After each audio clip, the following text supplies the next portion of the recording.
Even though I was 17, I was sent to adult court and not juvenile court. What are we getting out of all the money we're putting into incarceration? When young people are tried in adult court, they become almost better criminals. You have two systems of justice. You have a system for blacks and people of color, and you have a system for whites. The Supreme Court has held that juveniles are different. The information shows that we can make a positive change for our youth in the community and not have it hurt public safety. This report will resonate across the country.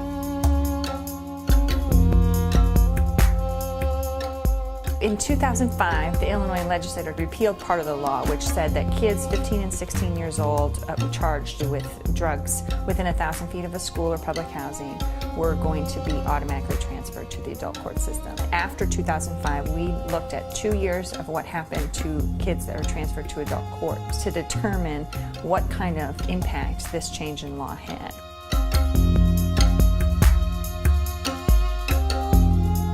The information shows that we can make a positive change for our youth in the community and not have it hurt public safety. It costs over $70,000 a year to have a young person institutionalized within the Department of Juvenile Justice. Treatment for the most high-risk young person within a community-based setting might cost $10,000. Inside of jail, they only learn how to be better at being bad. Out here, they're learning how to be better at being who they are by getting a skill in their lives and getting out there and doing something like building a home. It is not only less expensive to keep youth in their own community when they've committed a crime and need either sanctioning or treatment, it's more effective. It reduces recidivism rates and it saves money, and it makes the youth's opportunities better and the community safer. Even though I was 17, I was sent to adult court and not juvenile court. I did 2.5 years. So I recently just got out and really didn't have no income, no nothing. I heard they give education because I didn't finish high school. So I heard they give education and pay at the same time, so I couldn't beat that.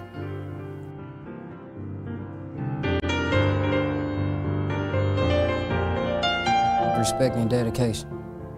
They gave me all that, helped me out, and it's gonna take me far.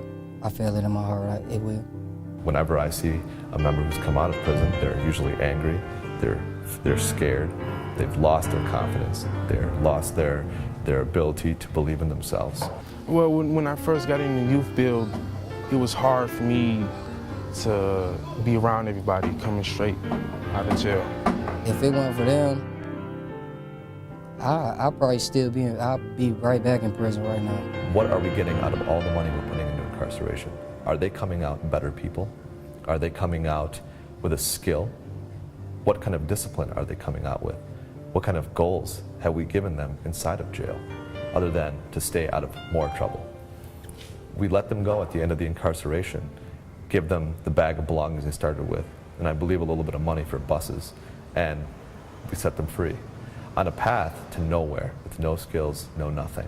Whenever someone can figure out how to stop allowing racism to infiltrate communities and infiltrate the criminal justice system, then I think we'll have a fair and just system. But right now, you have two systems of justice. You have a system for blacks and people of color, and you have a system for whites. The UN Convention on the Rights of the Child, which all countries in the world except two, Somalia and the United States, have formally adopted, has served as a blueprint for many nations to really create a comprehensive system of rights for children. The convention provides that loss of liberty has to be the last resort in the justice system.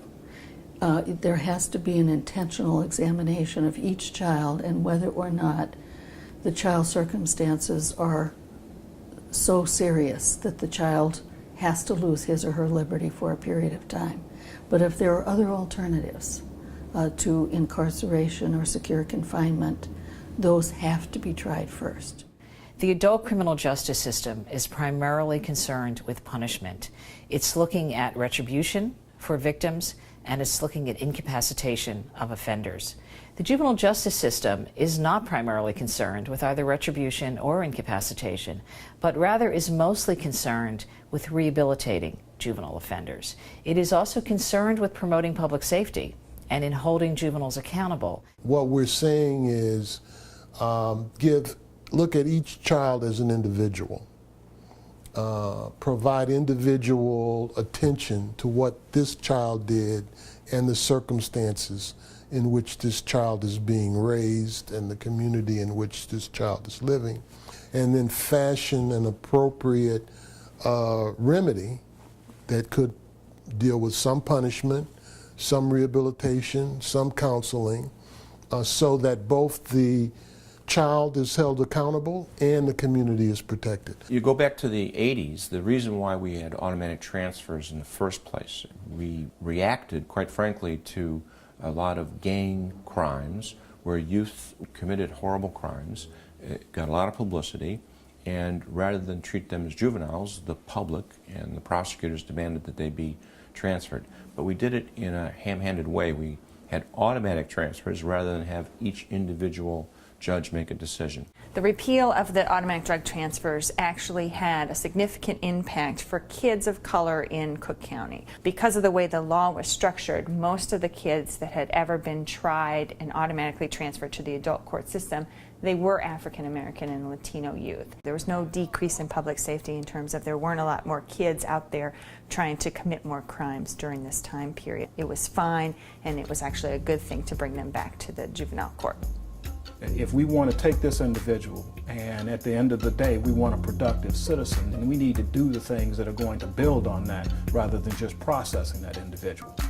When young people are tried in adult court, they become almost better criminals, and so they're almost more likely to reoffend than had they been tried in juvenile court. And when they are processed through juvenile court, they're receiving those community-based services that will most likely prevent recidivism and keep them out of the system and keep them from reoffending.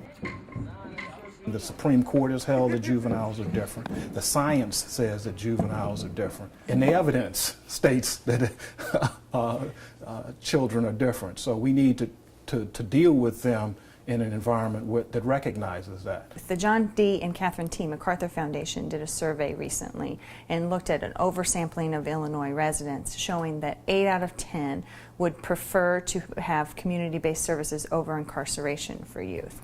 In fact, more than 80% thought that these kind of programs, community-based programs, were an effective way to rehabilitate youth. And many were actually interested in paying more taxes to rehabilitate youth rather than incarcerate them. If we kept the kids in juvenile courts and through the juvenile system, and we provide the services and we put the resources in there and spend the money on the front end as opposed to spending it on the institution end, that we would do a marvelous job. That's our main goal, and that's why the whole Juvenile Court Act was created in the first place, is so that juveniles could understand what they did wrong, give back to the community, and then come back and become productive citizens. The families have failed them, the system has failed them, and now it's time to interject and intervene and say, look, we've got a potential good person here that could be a tax-paying, positive member of society. By stripping them away from that and putting them in jail and then sending them out, they immediately believe that they're now part of the other system, the link card system, the welfare system, and that's where they end up going. Being in school and being a part of this is good, because I'm not on streets. I'm not doing nothing. Here I got something to do every morning, every day. And it's fun. I feel like I'm doing something with my life. Going to school every day. It feels good. It feels really good coming out of here, learning everything, and just seeing what I'm doing. Look at these houses I'm building. We're building them.